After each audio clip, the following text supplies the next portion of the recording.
Hello दोस्तों, आज हम लोग क्लाउड के बारे में बात करने जा रहे हैं। और बिल्कुल आप चिंता मत करना, बारिश बिल्कुल नहीं होगी। ओके, सो क्लाउड कंप्यूटर के बारे में हम लोग जानने जा रहे हैं। और ये टॉपिक आपके जून 2019 में ये इससे क्वेश्चन पूछे गए थे, एक क्वेश्चन आया था। सो ये टॉपिक एक इम्पॉर्टेंट टॉपिक है आपके लिए। सो आप इसको देखो और आप बताना कि आपको ये समझ में आया कि नहीं। और बहुत ही सिंपल टॉपिक है, कोई टेंशन करने वाली बात नहीं है।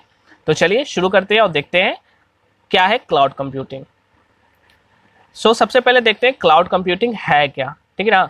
तो क्लाउड कंप्यूटिंग क्या है, दरअसल पहले एक जो मैं लिखा हूँ वो आपको बताता हूँ, उसके बाद एक सिंपल सा लैंग्वेज में बता देता हूँ जिससे आपको ये समझ में आ जाएगा, कोई बड़ी बात नहीं है इसमें। तो क्लाउड कंप्यूटिंग क्या है, provides us a means by which we can access the applications as utilities over the internet. Means क्या कर रहा है ये कि क्लाउड कंप्यूटिंग हम लोग को एक प्रोवाइड करता है एक मीन्स बाय विच जिसके जरिए से we can access the application as utilities over the internet. यानी इंटरनेट पे जो भी एप्लीकेशंस, जो भी सॉफ्टवेयर्स, जो भी हम लोग जो फ़ोन में यूज़ करते हैं ऐप्स, वो सारे ऐप्स को यूज़ करने के लिए हम लोग को एक माध्यम प्रोवाइड करता है। कौन? ये क्लाउड कंप्यूटिंग। ठीक है, अभी समझने की आपको बिल्कुल जरूरत नहीं है। क्लाउड कंप्यूट बस मैं जैसे जैसे बोल रहा हूँ बस आप उसे सुनते रहो, और लास्ट में मैं इसको बताऊंगा कि एक सिंपल से लैंग्वेज बताऊंगा और ये आपको समझ में आ जाएगा। और आई थिंक कि आप लोग में से बहुत सारे होंगे ऐसे भी जिनको ये क्लाउड कंप्यूटिंग के बारे में पता भी होगा, क्योंकि ये बहुत ही लेटेस्ट चीज़ है, हम लोग जानते हैं, हम लोग यूज़ करते हैं, इसलिए अधिकतर लोग इसको मानते होंगे, जानते होंगे। ठीक है ना। सो क्या है कि it allows us to create a configure and customize application online. ठीक है, ये हम लोग को अलाउ करता है, क्या अलाउ करता है? क्रिएट करना, कॉन्फ़िगर करना और कस्टमाइज करना किसी भी एप्लीकेशन को ऑनलाइन। ठीक है। नेक्स्ट है क्या कि with cloud computing users can access database resources via the internet from anywhere for as long as they need without worrying about any maintenance और मैनेजमेंट ऑफ एक्चुअल रिसोर्सेज। और ये बहुत ही इंपॉर्टेंट है। कैसे? कि ये जो क्लाउड कंप्यूटिंग है, क्लाउड कंप्यूटिंग क्या करता है, ये जो भी डेटाबेस होता है उस डेटाबेस में जितने भी डेटा स्टोर की करके रखे होते हैं उन सभी को आप क्या कर सकते हो, इंटरनेट के थ्रू, इंटरनेट के माध्यम से आप उसे एक्सेस कर सकते हो कहीं भी किसी भी समय, बिना किसी तरह के मैनेजमेंट या बिना किसी तरह के मेंटेनेंस किए हुए। ठीक है, तो इस तरह से ये क्लाउड कंप्यूटिंग काम करता है और हम लोग को मदद करता है। ओके, अब आते हैं, यहाँ से समझ में आएगा आपको ये क्लाउड और कंप्यूटिंग के बारे में। तो देखो सिंपल सी बात है क्या कि जब आप एक लैपटॉप यूज़ करते हो या एक कंप्यूटर यूज़ करते हो तो आप जो भी उस पर करते हो, जैसे आपने कोई वीडियो डाउनलोड किया या आपने किस MS वर्ड पर काम किया, एक्सेल पर काम किया, अब उसके जो फाइल जो बनते हैं, उसके जो डेटा बनते हैं, उसको आप क्या करते हो, स्टोर करके रखते हो ना। तो वो जो स्टोर करके रखते हो आप कहाँ पर करते हो? उसे आप हार्डवेयर में करते हो। हार्ड डिस्क जो होता है हमारे लैपटॉप में, हमारे कंप्यूटर में होता है, तो हम वहाँ पर उसे स्टोर करके रखते हैं। ओके, अब जो हम लोग स्टोर करके रखते हैं, दरअसल आप ध्यान से देखो वो कितना स्टोर करके रखते हैं। तो ऐसे अगर देखा जाए मिनिमम देखते हैं तो हम लोग के जो लैपटॉप होता है उसमें 500 GB का हार्ड डिस्क होता है, 500 GB का हार्ड डिस्क होता है, 1 TB का हार्ड डिस्क होता है। तो हमारे पास बस क्या है, उतना ही हमारे पास स्टोरेज कैपेसिटी है। ठीक है, और वो उतना हमारा रिक्वायरमेंट वो फुलफिल कर देता है। लेकिन अगर बात करो आप, जब एक कंपनी होती है, वो उस कंपनी या कोई कंपनी स्टार्ट कर रही है या कोई कंपनी होता है, तो उसके पास कितना सारा डेटा होता है। अब उस डेटा को वो स्टोर करके वो 500 GB वाले हार्ड डिस्क में तो रख नहीं सकता है, यानी उसको इस 500 GB वाले बहुत सारे हार्ड डिस्क की जरूरत पड़ेगी। ठीक है, आप एग्जाम्पल्स, अच्छा सब एग्जाम्पल आप लोग ले लो, फेसबुक। ठीक है, फेसबुक जो है, फेसबुक पास कितना सारा डेटा है। ठीक है, इतना सारा इन लोग फेसबुक के पास हजारों करोड़ों अकाउंट्स के डिटेल्स फेसबुक के पास क्या है, स्टोर है। अब ये जो फेसबुक के पास जो सारा डेटा स्टोर है वो कहाँ पर वो करेगा? वो तो 500 GB के हार्ड डिस्क में तो करेगा नहीं। ठीक, तो वो क्या करेगा, वो अपना एक सेंटर बनाएगा जिसे क्या कहते हैं, डेटा सेंटर कहते हैं। ठीक है, फेसबुक का है, गूगल का है, अमेजन का है, ये सब जो है बड़े बड़े कंपनी हैं, इनके पास बहुत सारा डेटा है। अब ये जो डेटा है, ये डेटा को क्या करेंगे, ये लोग एक सेंटर में एक जगह कलेक्ट करके रखेंगे। अब ये जो सेंटर होगा वहाँ पर बहुत सारा क्या होगा, स्टोरेज होगा। ठीक है, वहाँ पर क्या होगा, बहुत सारे स्टोरेज होगा, वहीं पर क्या होगा, सारा डेटा वहाँ पर स्टोर करके रखा जाएगा। ठीक है, अब ये जो सारा स्टोर करके रखा गया है, अब इस सारे स्टोर करके रखे हुए को हम लोग क्या करते हैं, अगर हमको अपना अकाउंट खोलना है या किसी और का अकाउंट को लॉगिन करना है, तो हम लोग अपना लॉगिन आईडी और पासवर्ड डाल के उसे क्या कर लेते हैं, ओपन कर लेते हैं, खोल लेते हैं। तो खोलने के बाद क्या होता है, यानी वो जो डेटा वो कहाँ से आया, वो डेटा वहीं से आया जहाँ पर गूगल ने स्टोर करके रखा हुआ है। यानी एक बहुत ही बड़ा जो डेटा सेंटर होता है, अगर आप गूगल पर सर्च करोगे या यूट्यूब पर सर्च करोगे गूगल के डेटा सेंटर में, तो आप देखो कि कितना सारा वहाँ पर इस डेटा को स्टोर करके रखा गया है, कितने बड़े बड़े वहाँ मशीन्स रखे हुए हैं। ठीक है, वो जो मशीन से कितने सारे, कितने टीवी के, कितने योटा बाइट के वहाँ पर हार्ड डिस्क रखे, उतने बड़े बड़े हार्ड डिस्क रखे गए हैं जिसमें वो सारे डेटा को स्टोर करके रखा गया है। अब उसी डेटा में से वहाँ पर जो भी सारे डेटा रखा हुआ है, उसी डेटा को क्या करते हैं, हम लोग वहाँ से एक्सेस कर लेते हैं। तो ये जो वहाँ पर उसने सारे डेटा को रखा, उसको जो हम लोग एक्सेस कर रहे हैं वो बाय द इंटरनेट कर रहे हैं। अब वो जो इंटरनेट कर रहे हैं वो वही क्या कहलाता है, क्लाउड कहलाता है। ठीक है, वो जो इंटरनेट के माध्यम से जो डेटा को हम लोग रिट्राइव कर रहे हैं वो क्या कहलाता है, क्लाउड कहलाता है। और ये जो क्लाउड करने का जो पूरा प्रोसेस है वो क्या आता है, एक ऑनलाइन माध्यम से होता है, इंटरनेट के माध्यम से होता है। यानी वहाँ पर आके जब कंप्यूटर है वो क्या करता है, उसे कंप्यूट करता है, यानी कैलकुलेशन करता है, उसी को हम लोग क्या कहते हैं, कंप्यूटिंग कहते हैं। ओके, तो इस तरह से वो क्लाउड कंप्यूटिंग बना। आई होप आपको ये समझ में आया होगा। तो यहाँ फिर से आप देखो, जो क्लाउड है, the term cloud refers to a network internet. जैसे मैंने पहले बताया, क्लाउड क्या है, एक नेटवर्क है, एक इंटरनेट है। In other words we can say that cloud is something which is present at remote location. ठीक है, रिमोट लोकेशन एंड दूर बैठे आप किसी चीज़ को एक्सेस कर लेते हो, चाहे वो क्या हो, वैन हो, लैन हो या वीपीएन हो, वर्चुअल प्राइवेट नेटवर्क हो। यानी आप वीपीएन में बैठ के, लैन में बैठ के या वैन में बैठ के आप लोग उस नेटवर्क को एक्सेस कर रहे हो। ठीक, अब इसका यूज़ कहाँ कहाँ होता है, तो ईमेल में है, वेब कॉन्फ्रेंसिंग में है, कस्टमर रिलेशनशिप मैनेजमेंट में है। ये सभी चीज़ें क्या होती हैं, क्लाउड पर ही काम करती है। ओके, अब आते हैं क्लाउड कंप्यूटिंग। तो क्लाउड कंप्यूटिंग का मतलब क्या हुआ, जो क्लाउड पर जो डेटा सेव्ड है, जो सर्वर पर जो डेटा सेव्ड है, जब उसको हम लोग क्या करते हैं, मैनिपुलेट करते हैं, कॉन्फ़िगर करते हैं या एक्सेस करते हैं, उसी को क्या कहते हैं, क्लाउड कंप्यूटिंग कहते हैं। ठीक है, अगर हम लोग जब हमारे जो लैपटॉप में जो 500 GB का हार्ड डिस्क है, अगर उसमें हम लोग कुछ भी, कोई भी वीडियो, कोई भी म्यूजिक अगर स्टोर करके रखते हैं, कोई भी फाइल स्टोर करके रखते हैं, तो उसे जब हम लोग क्लिक करते हैं, ओपन करते हैं, तो वो क्या होता है, कंप्यूट होके जो भी उसमें वो जो भी हार्ड डिस्क में जो भी रखा हुआ है उसको कंप्यूट करके कंप्यूटर हमारे स्क्रीन पर लाता है। तो उसी तरह जो क्लाउड पे जो भी डेटा सेव्ड है, जो भी इंटरनेट पर जो डेटा सेव्ड है, उस डेटा को रिट्राइव करना, उस डेटा को एक्सेस करना ही क्या कहलाता है, क्लाउड कंप्यूटिंग कहलाता है। और ये क्लाउड कंप्यूटिंग क्या होता है, सॉफ्टवेयर और हार्डवेयर दोनों के मदद से होता है। सॉफ्टवेयर हो गया जो उस डेटा को रिट्राइव करेगा, और जो हार्डवेयर होगा जहाँ पर हम लोग उसको यूज़ करेंगे। ठीक है, तो इस तरह से क्लाउड कंप्यूटिंग काम करता है। अब यहाँ देखो, आपको एक पिक्चर दिख रहा है, यहाँ पर एक क्या है, यहाँ स्टोरेज है, इंफ्रास्ट्रक्चर है, यहाँ एप्लीकेशन है, और यहाँ अलग अलग सारे यूजर्स है जो यूज़ कर रहे हैं। तो ये जो क्लाउड है, इस क्लाउड में यानी एक डेटा सेव्ड है। ठीक है, और ये डेटा जो सेव्ड है, अलग अलग लोग इसको क्या कर रहे हैं, रिट्राइव कर रहे हैं, इस फ़ोन में कर रहे हैं।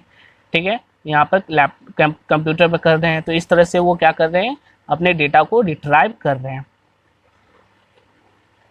अब आते हैं कि इसमें जो क्लाउड कंप्यूटिंग होता है उसमें दो मॉडल्स यूज़ होते हैं। एक होता है डिप्लॉयमेंट मॉडल्स होता है, एक होता है सर्विस मॉडल होता है। और यहीं से आपको समझना है, क्योंकि यहीं से क्वेश्चंस आपके एग्जाम में आते हैं, डिप्लॉयमेंट मॉडल और सर्विस मॉडल। ठीक है, अब आते हैं डिप्लॉयमेंट मॉडल क्या होता है। तो डिप्लॉयमेंट मॉडल क्या होता है, इससे पहले आप समझ लो कि कोई भी कंपनी होती है। ठीक है, छोड़ो अभी बाद में देखते हैं, उससे पहले इसको समझते हैं कि डिप्लॉयमेंट मॉडल क्या होता है। तो deployment model define the types of access to the cloud, that is how the cloud is located. Cloud can have any of 4 types of access, public, private, hybrid and community. ये आपको याद रखना है कि जो क्लाउड कंप्यूटिंग होता है उसमें 2 तरह के मॉडल होते हैं, एक डिप्लॉयमेंट मॉडल है। तो इस डिप्लॉयमेंट मॉडल में क्या होता है कि ये डिफाइन करता है the types of access to the cloud, cloud को कैसे एक्सेस किया जाएगा। ठीक है, कैसे इस क्लाउड को एक्सेस किया जाएगा, कहाँ पर क्लाउड लोकेटेड होगा। तो इस तरह से इसमें क्या होता है, ये डिप्लॉयमेंट मॉडल में 4 इसको बांटे गए, एक पब्लिक मॉडल है, एक प्राइवेट है, एक हाइब्रिड है और एक कम्युनिटी है। ठीक है, तो जो पब्लिक होता है, पब्लिक, प्राइवेट, हाइब्रिड और कम्युनिटी, ठीक है। तो जो पब्लिक होता है, पब्लिक क्लाउड क्या होता है, तो पब्लिक क्लाउड नाम से ही पता चल रहा है पब्लिक है, यानी ये जो क्लाउड सर्विस है, यानी जो सर्वर है, यानी आप सिंपल सा आप ध्यान रखना है कि आपका जो डेटा है वो क्या है, इंटरनेट पर सेव्ड है, सर्वर पर सेव्ड है, और वो जो सर्वर है वो क्या है, क्लाउड है। ओके, तो ये क्या है कि the public cloud allows the system and service to be easily accessible to the general public. Public cloud में भी less secure because it's open, जैसे ईमेल। तो पब्लिक क्लाउड है, यानी ये जो सारा डेटा है वो पब्लिकली सेव्ड है, यानी कोई भी इसे रिट्राइव कर सकता है, कोई भी इसे पढ़ सकता है। तो जैसे क्या ईमेल की सर्विस है वो क्या है, पब्लिक क्लाउड पर है। फिर एक है प्राइवेट क्लाउड है, यानी वो सिर्फ कोई खास जो कंपनी है वो वही सिर्फ उस डेटा को यूज़ करेगी। तो वो क्या है, वो जो क्लाउड है वो क्या है, प्राइवेट क्लाउड है, ठीक है। और ये क्या है, मोर सिक्योर होगा क्योंकि प्राइवेट है, ये प्राइवेट नेचर का है। फिर एक कम्युनिटी क्लाउड है। कम्युनिटी क्लाउड में क्या है, ये किसी खास ऑर्गेनाइजेशन या किसी खास ग्रुप ऑफ ऑर्गेनाइजेशन के डेटा को रिट्राइव करने के लिए, डेटा को स्टोर करके रखने के लिए, सर्वर पर स्टोर करके रखने के लिए जो क्लाउड है वो कहलाता है कम्युनिटी क्लाउड कहलाता है।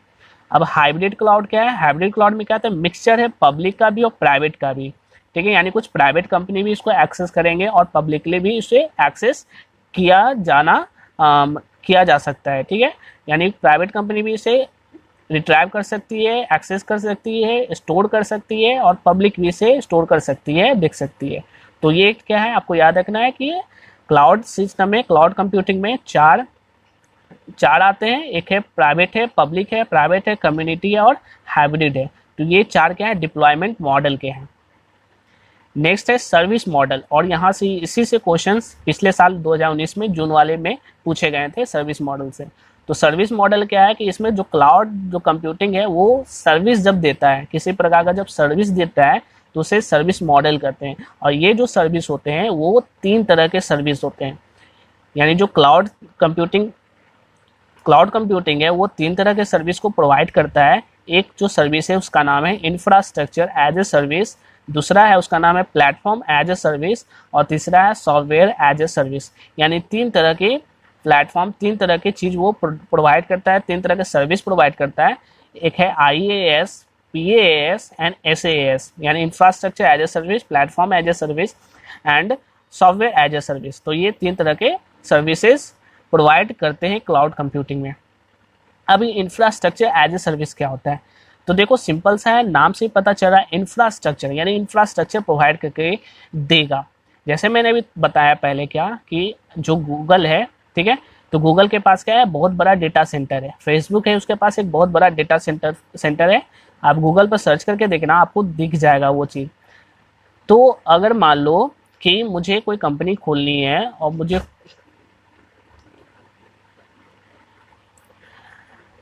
कंपनी खोलनी है और मेरे कंपनी में जो कंपनी होगा वहाँ पर बहुत सारा मेरे पास डेटा है। अब उस डेटा को स्टोर करने के लिए अगर मैं बहुत ज़्यादा हार्ड डिस्क खरीदूंगा तो क्या होगा, मुझे कंपनी खोलने में प्रॉब्लम आएगी, क्योंकि मुझे बहुत सारा पैसा लगाना पड़ेगा। तो डेटा को, इतना सारा डेटा को स्टोर करके मैं कैसे रख सकता हूँ, तो उसके लिए मुझे बहुत ही बड़ा इंफ्रास्ट्रक्चर खड़ा करना पड़ेगा, और इंफ्रास्ट्रक्चर खड़ा करने के कारण मुझे बहुत सारे पैसे खर्च करने पड़ेंगे।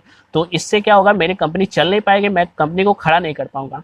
तो इसलिए मैं क्या करूँगा, मैं कुछ ऐसे लोगों के पास जाऊंगा, कुछ ऐसे कंपनी के पास जाऊंगा जिसके पास खुद का अपना बहुत बड़ा इंफ्रास्ट्रक्चर ऑलरेडी है। अब जिसके पास इंफ्रास्ट्रक्चर पहले से ही है तो मैं क्या करूँगा, उससे मैं टाई अप कर लूँगा, उसको मैं कुछ पैसे दूंगा कि मैं आपको पैसे देता हूँ, आप मुझे सर्विस दो। कैसा सर्विस दो, मुझे आप इंफ्रास्ट्रक्चर दो, आप मुझे हार्ड डिस्क दो, इतने सारे मशीन्स दो, ताकि मैं अपना सारा डेटा को आपके जगह पर स्टोर करके रख सकता हूँ। यानी उस तरह की कंपनी क्या करेगी, आपको आपके कंपनी के लिए एक इंफ्रास्ट्रक्चर दे देगी कि मुझे आप पैसे दे दीजिए, मैं आपको इंफ्रास्ट्रक्चर देता हूँ, और उस इंफ्रास्ट्रक्चर में आप सारे अपने डेटा को स्टोर करके रखो। तो इसी को कहा जाता है इंफ्रास्ट्रक्चर एज ए सर्विस, ठीक है, इंफ्रास्ट्रक्चर एज ए सर्विस। तो आई होप आपको समझ में आ गया होगा। तो infrastructure as a service, delivery of technology infrastructure as on demand scalable service. IaaS provides access to fundamental resources such as physical machine, virtual storage। यानी ये प्रोवाइड करती है, क्या प्रोवाइड करती है, तो रिसोर्स प्रदान करती है। फिजिकल मशीन्स है, चाहे वर्चुअल मशीन्स हैं या वर्चुअल स्टोरेज है। तो इस तरह की चीज़ें ये प्रोवाइड करवाती हैं, यानी आपको याद रखना इंफ्रास्ट्रक्चर प्रोवाइड करना। तो ये हो गया IaaS। यहाँ पे देखिए आपके सामने कुछ कंपनीज के नेम हैं जो इंफ्रास्ट्रक्चर प्रोवाइड करते हैं, यानी इनके पास बहुत ही बड़ा डेटा सेंटर है। जो डेटा सेंटर होता है वो एक टाउन जितना बड़ा भी हो सकता है, बहुत ही बड़े बड़े डेटा सेंटर्स होते हैं। आप गूगल पर सर्च करो, आप देखो बहुत आपको दिख जाएंगे कैसे सेंटर्स होते हैं। तो यहाँ देखो ओप सोर्स है, एनटीटी कम्युनिकेशन है, गो ग्रिड है, ब्लिजार्ड है, AT&T है, टेरेमार्क है। तो ये सब कंपनीज हैं जो इंफ्रास्ट्रक्चर प्रोवाइड करने वाले हैं, जो क्लाउड कंप्यूटिंग में इंफ्रास्ट्रक्चर प्रोवाइड करते हैं। फिर नेक्स्ट आता है प्लेटफॉर्म एज ए सर्विस। ठीक है, तो प्लेटफॉर्म एज ए सर्विस क्या होता है? तो ये होता है क्या, तो ये क्या होता है प्लेटफॉर्म एज ए सर्विस क्या होता है, PaaS क्या होता है? तो जैसे पिछले में क्या था, IaaS था जो इंफ्रास्ट्रक्चर देती थी सिर्फ, ये सिर्फ इंफ्रास्ट्रक्चर नहीं देती, इंफ्रास्ट्रक्चर के साथ साथ और भी ये कुछ देती है। ठीक है, तो ये क्या देती है, तो PaaS provides all the facilities required to support the complete life cycle of building and delivering web applications and services entirely from the internet। ये इंटरनेट के माध्यम से ये सिर्फ इंफ्रास्ट्रक्चर के अलावा आपको वेब एप्लीकेशन भी देती है, यानी ऐप भी देती है। ठीक है, आपको ऐप भी देती है, जिस ऐप की मदद से आप उसके जो इंफ्रास्ट्रक्चर, उसने जो इंफ्रास्ट्रक्चर प्रोवाइड करवाया उसके इंफ्रास्ट्रक्चर में आप अपना डेटा को स्टोर करके रख सकते हो, वो भी साथ साथ में प्रोवाइड करती है। यानी आपको प्लेटफॉर्म भी देती है कि ये प्लेटफॉर्म है, इस प्लेटफॉर्म का यूज़ करके आप मेरे डेटा सेंटर पे आप क्या कर सकते हो, अपना डेटा को स्टोर करके रख सकते हो। यानी ये सिर्फ इंफ्रास्ट्रक्चर के अलावा ना केवल ये इंफ्रास्ट्रक्चर देती है, not only it gives you infrastructure but also it gives you platform, it's gives you web application, ताकि आप वहाँ पर आप अपना स्टोर करके उनके डेटा सेंटर पे आप अपना डेटा को स्टोर करके रख सकते हो। ठीक है, आई होप आपको समझ में आ गया होगा। Platform as a service means platform देना, इंफ्रास्ट्रक्चर के साथ साथ प्लेटफॉर्म भी ये प्रोवाइड करती है, ऐसी जो सर्विस है क्लाउड कंप्यूटिंग में। ठीक है, यहाँ पे आपके सामने कुछ कंपनीज के नेम हैं जो प्लेटफॉर्म एज ए सर्विस के रूप में काम करती है, प्लेटफॉर्म भी प्रोवाइड करती है। जैसे अमेजन वेब सर्विस है, एज्योर है विंडोज़ का, फिर है 3Tera है, फिर है रैकस्पेस है, Joyet है, Salesforce.com है। तो ये कुछ कंपनीज है जो प्लेटफॉर्म एज ए सर्विस के रूप में काम करती है, जो इंफ्रास्ट्रक्चर के साथ साथ क्या आपको प्लेटफॉर्म भी देती है। ओके, नेक्स्ट आता है सॉफ्टवेयर एज ए सर्विस। अब ये सॉफ्टवेयर एज ए सर्विस क्या होता है, यानी नाम से ही पता चला ये आपको सॉफ्टवेयर देती है। ठीक है, तो SaaS is a software delivery methodology that provides licensed multi-tenant access to the software and its function remotely as a web-based service। यानी जो सॉफ्टवेयर एज ए सर्विस होती है ये आपको सॉफ्टवेयर भी देती है, यानी सॉफ्टवेयर के माध्यम से आप उनके डेटा सेंटर को एक्सेस कर सकते हो। ये पूरी तरह से, यानी आपको कुछ करने की जरूरत नहीं है। अब कहोगे कि तीनों में क्या अंतर होता है, ये सॉफ्टवेयर एज ए सर्विस है, वो इंफ्रास्ट्रक्चर एज ए सर्विस और प्लेटफॉर्म एज ए सर्विस से कैसे अलग है?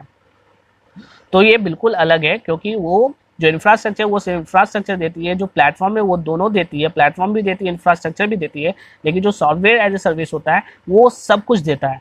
मीन्स क्या होता है कि आप अपने कंपनी खोल रहे हो तो आपको कुछ नहीं सोचना है कि आपको डेटा तैयार करना है, और डेटा तैयार करके सॉफ्टवेयर एज ए सर्विस वाले कंपनी को आपको दे देना है।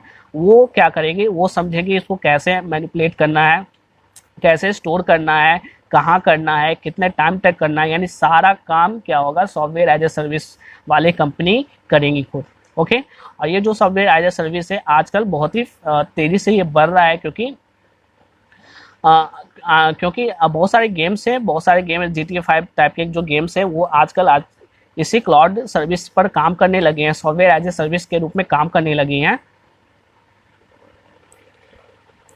क्योंकि आजकल हमारे पास जो भी फ़ोन्स हैं, जो भी हमारे पास लैपटॉप्स है, उसमें इतना स्टोरेज नहीं होता है कि हम लोग उतने सारे जो बड़े बड़े गेम्स है उसको खेल सकते हैं। ठीक है, पहले जब हम लोग बच्चे थे तो 5 MB का गेम, 10 MB का, 100, 500, 1 GB, आजकल 50-50 GB की गेम्स आ रहे हैं। तो उन सारे गेम्स को एक्सेस कर पाना उतना हार्डवेयर में क्षमता नहीं है। तो इसको क्या किया जाएगा, अगर वो चीज़ अगर क्लाउड पर आ जाएगा, इंटरनेट पर आ जाएगा, सर्वर पर आ जाएगा, तो क्या होगा, वहाँ पर बहुत सारे वहाँ पर स्टोरेज की कमी नहीं है, बिल्कुल कमी नहीं है। तो वहाँ से हम लोग उसको खेल सकते हैं अपने कम स्टोरेज वाले फ़ोन में, कम स्टोरेज वाले लैपटॉप में। ठीक है, तो इसलिए आजकल ये बहुत ही फैशन में बहुत ही तेजी से बढ़ रहा है। तो सॉफ्टवेयर एज ए सर्विस यानी आपको समझ में आ गया, ये हर तरह का आपको यूज देता है। तो आप नेक्स्ट देखो, यहाँ पर कुछ कंपनीज हैं जो सॉफ्टवेयर एज ए सर्विस के रूप में काम करती है। salesforce.com है, गूगल का है, गूगल का बहुत सारे ऐप्स है जो इसी पर काम करते हैं। फिर फेसबुक है, पोस्टनी है, नेस्टसूट है, ट्विटर है। ये तो अधिकतर बहुत सारे कंपनीज है जो SaaS पर काम करते हैं, सॉफ्टवेयर एज ए सर्विस के रूप में काम करते हैं, जो बड़े बड़े कंपनी है। इनका खुद का अपना बहुत बड़ा बड़ा डेटा सेंटर है। और फेसबुक गूगल का कैलिफोर्निया में स्टोर है। यहाँ पर देखो आपके सामने, do you use the cloud. यहाँ पर क्लाउड से बहुत सारे आप सभी लोगों ने क्लाउड का यूज़ भी किया होगा। जैसे आप लोग गूगल का ड्राइव यूज़ करते हो, गूगल ड्राइव वो भी एक क्या है, क्लाउड स्टोरेज है। उसको हम लोग क्लाउड स्टोरेज करते हैं क्योंकि आप लोग वहाँ पे स्टोर करके अपने डेटा को स्टोर करके रखते हो, ऑनलाइन रखते हो। गूगल फोटोज़ है जहाँ पर आप लोग इंटरनेट पर क्लाउड पर ही अपने फ़ोटोज़ को इंस्टॉल करके रखते हो, अपलोड करके रखते हो। और कभी भी आप किसी भी फ़ोन में जाकर अगर आपका फ़ोन खो भी जाता है या आप नए फ़ोन को यूज़ करते हो तो आप सारे फ़ोटोज़ को दूसरे फ़ोन पर इजीली एक्सेस कर सकते हो। तो वो सब क्या है, क्लाउड पर ही काम करता है। गूगल प्ले है, पिंटरेस्ट है, आई क्लाउड है, फ्लिकर है, बीमियो है, यूट्यूब है, नेटफ्लिक्स है और लॉट्स ऑफ थिंग। सभी जितने भी हैं सब क्लाउड पर ही काम करते हैं, सभी सर्वर पर ही काम करते हैं। और ये सबका क्या है, एक कहीं ना कहीं डेटा सेंटर है। ठीक है, नेक्स्ट यहाँ कुछ एडवांटेजेस हैं। क्या क्या इसके एडवांटेजेस होते हैं तो सो आप देख लो। लोअर कंप्यूटर कॉस्ट, कंप्यूटर का कॉस्ट लो लगेगा क्योंकि बहुत ही हाई फाई कंप्यूटर लेने की जरूरत नहीं पड़ेगा। इम्प्रूव परफॉर्मेंस इम्प्रूव कर जाएगा। सॉफ्टवेयर का कॉस्ट कम पड़ेगा, इसको अपडेट करना आसान होगा क्योंकि सब क्लाउड पर ही है। इम्प्रूव डॉक्यूमेंट फॉर्मेट कंपैटिबिलिटी, जो भी अलग अलग फॉर्मेट के जो डॉक्यूमेंट्स होते हैं वो भी कंपैटिबल होंगे। अनलिमिटेड स्टोरेज की कमी नहीं होगी, बहुत सारी स्टोरेज है। फिर इंक्रीज डेटा रिलायबिलिटी है, जैसे गूगल ड्राइव वहाँ पर आपको 15 GB 15 GB का मिलता है। फिर जियो का ड्राइव है, वहाँ पे आपको 10 GB के करीब मिलता है। तो अलग अलग जगह पर अलग अलग तरह से आपको प्रोवाइड करती है। अगर आप पैसे पे करते हो तो आपको और भी ज़्यादा स्टोरेज मिलता है और क्लाउड स्टोरेज मिलता है। ठीक है, फिर है डेटा रिलायबिलिटी इंक्रीज करता है। Universal document access, latest version availability, easier group collaboration, device and independence. किसी भी तरह के डिवाइस का यूज़ करके आप क्लाउड का यूज़ कर सकते हो। तो बस आपको ध्यान रखना है क्या, क्लाउड बस क्या है, इंटरनेट है। इंटरनेट पे कोई भी चीज़ सेव है वही क्लाउड है। ठीक है, कुछ डिसएडवांटेज है इसमें क्या कि इंटरनेट कनेक्शन होना चाहिए, बिना इंटरनेट कनेक्शन का नहीं चलेगा। अगर इंटरनेट का कनेक्शन स्लो होगा तो उसको रिट्राइव करना प्रॉब्लम होगा, वो भी स्लो हो जाएगा। ठीक है, कुछ इसमें फीचर्स लिमिटेड होते हैं, स्लो होते हैं। Store data can be lost, कभी कभी लॉस्ट होने का भी डर होता है। ठीक है, और कभी कभी ये क्या होता है, सिक्योर नहीं होता है क्योंकि कोई इसे हैक भी कर सकता है। तो ये सब कुछ क्या है, क्लाउड स्टोरेज के डिसएडवांटेजेस हैं। यहाँ आपको देखो क्लाउड स्टोरेज है, जैसे बॉक्स है, ड्रॉप बॉक्स है, स्काई ड्राइव है, अमेजन का क्लाउड ड्राइव है। तो यहाँ पर आपको अकाउंट क्रिएट करना पड़ता है, पासवर्ड डालना पड़ता है। फिर आपने यहाँ पर अपने कंटेंट को अपलोड करते हो, फिर कभी भी इससे लॉग इन करके आप इसे रिट्राइव कर लेते हो। यहाँ पर देखो, आप यहाँ पर है एक डिफरेंस दिया हुआ है, इससे आपको पूरा क्लियर हो जाएगा IAS, PAS और SAS के बारे में। ठीक है, और यहाँ से क्वेश्चंस पूछे जाते थे, पिछले साल क्वेश्चन पूछे भी गए थे इससे। ठीक है, तो पहले यहाँ देखो, यहाँ पे एक साइड आपको दिख रहा होगा, ये ऑन प्रेमिसेस। यहाँ इस तरह का यूज़ हम लोग को किसी भी कंपनी में होती है। एप्लीकेशन होना चाहिए, डेटा होना चाहिए, run time, middleware, OS, virtualization, server, storage, networking. अब देखो यहाँ पर कौन क्या प्रोवाइड करता है। अगर आप IAS infrastructure as a service का यूज़ करते हो तो उसमें आपको क्या करना पड़ेगा, ये जो आपको दिख रहा है, ये जो कलर है, ये आपको मैनेज करना पड़ेगा और ये कंपनी आपको प्रोवाइड कर देगी। ठीक है, तो एप्लीकेशन आपको खुद का बनाना पड़ेगा, डेटा तैयार खुद का करना पड़ेगा, रन टाइम आपको देखना पड़ेगा कब कब चलाओगे इसे, मिडिलवेयर, OS, ये सब आपको चॉइस करना पड़ेगा, आपके द्वारा मैनेज किया जाएगा। जबकि ये सारी चीज़ें हैं जो वेंडर के द्वारा, यानी जो कंपनी से टाई अप करोगे उसके द्वारा ये सब की जाएंगे। अगर आप PAS वाली सर्विस लेते हो, प्लेटफॉर्म एज ए सर्विस लेते हो, तो आपको एप्लीकेशन खुद का बनाना पड़ेगा, डेटा खुद का होना चाहिए और बाकी सारी चीज़ें वो क्या करेंगी, कंपनीज वो खुद प्रोवाइड करके आपको देंगी। अगर आप सॉफ्टवेयर एज ए सर्विस का यूज़ करते हो, कंपनी से लेते हो, तो आपको कुछ करने की जरूरत नहीं पड़ेगी। एप्लीकेशन में वो बना के देंगे, डाटा को मैनिपुलेट करना, डाटा को कैसे स्टोर करके रखना वो करेंगे। Run time, middleware, OS, virtualization, server, storage, networking, हर सारे काम को SAS software as a service वाली कंपनीज आपको करके दे देंगी। ठीक है। तो इस तरह से आप आपको दिख रहा होगा एक सामने दिख रहा होगा बिल्कुल क्लियर डिफरेंस दिख रहा होगा IAS, PAS और SAS में क्या डिफरेंस है। ओके, यहाँ पर जो IAS है इंफ्रास्ट्रक्चर एज ए सर्विस है, इसको कभी कभी HAAS भी कहा जाता है। ठीक है, हार्डवेयर एज ए सर्विस भी कहा जाता है। ठीक है, तो यही क्वेश्चन आया था 2019 में। IAS जो है इसे HAAS hardware as a service भी कहा जाता है। ठीक है, सो दोस्तों आज के लिए इतना ही। आई थिंक आपको अच्छा लगा होगा, आपको समझ में आया होगा, तो मुझे कमेंट करके बताना, बिल्कुल बताना। और फिर नेक्स्ट वीडियो के लिए आप लोग रेडी रहना। नेक्स्ट वाली वीडियो जो होगा वो उस वीडियो में मैं आपको मैनेजमेंट के कुछ क्वेश्चंस को करवाने वाला हूँ, तो आप लोग तैयार रहना। ठीक है, तो थैंक यू सो मच। इस वीडियो को बिल्कुल लाइक करना मत भूलना।